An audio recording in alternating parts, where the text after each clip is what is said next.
I was born into a Muslim family. My parents were leaders in the mosque, and I met these two Christians at my grad school.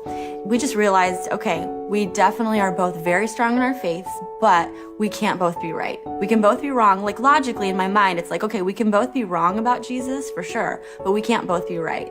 So we sort of resolved that we wanted to figure out what truth is. And secretly, I wanted to convert him massively. I totally wanted to convert him to Islam, because anytime I would debate anybody about, religion, I would always win.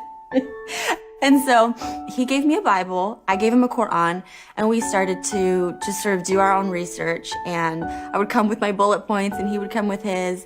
And truth be told, since I was an American Muslim being surrounded by non-Muslims, of course, I knew exactly what I believed, why, and had all the arguments. Even though I had felt that I had succeeded in showing him that Christianity was flawed and that Islam was true, I didn't have that satisfaction. I wanted some sort of proof for the first time in my life. And so I just continued to pray.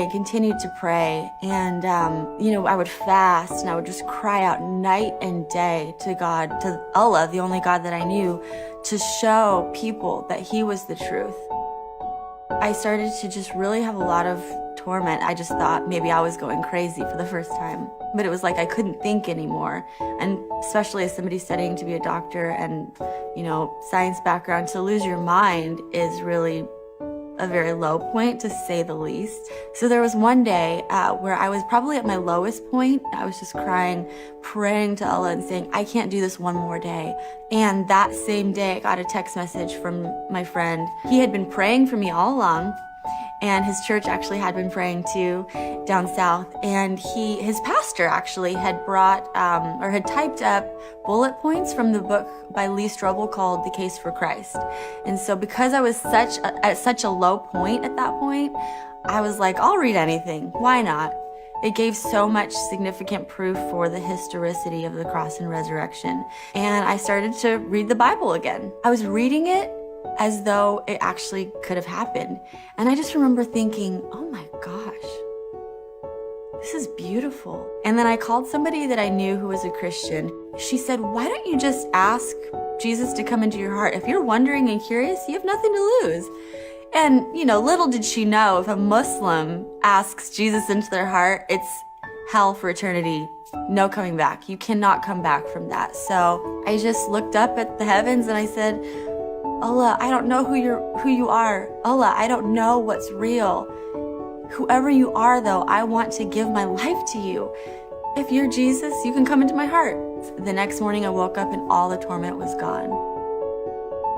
So I thought to myself, okay, logic brain, I'm gonna really give this exploration of the Gospels 3 or 4 years of my life, and I'm gonna really look into it to see if it's real. I'm gonna stay a Muslim, of course. I would never leave Islam, but I just want to give this a chance. And so I just basically went to church that Sunday, and some signs had happened that week, all pointing to Jesus. And that Sunday morning, the pastor was preaching and people were raising their hands, and I just kind of sat through it. But my heart just wanted to worship. And when the altar call came, we all bowed our heads, and the pastor just said, I feel like there's someone in here that wants to give their life to Jesus, but they don't even know what that means, and they're really scared. And I just said, enough is enough. It's taking me more faith to not believe in Jesus than to believe in him. He's my first experience with love.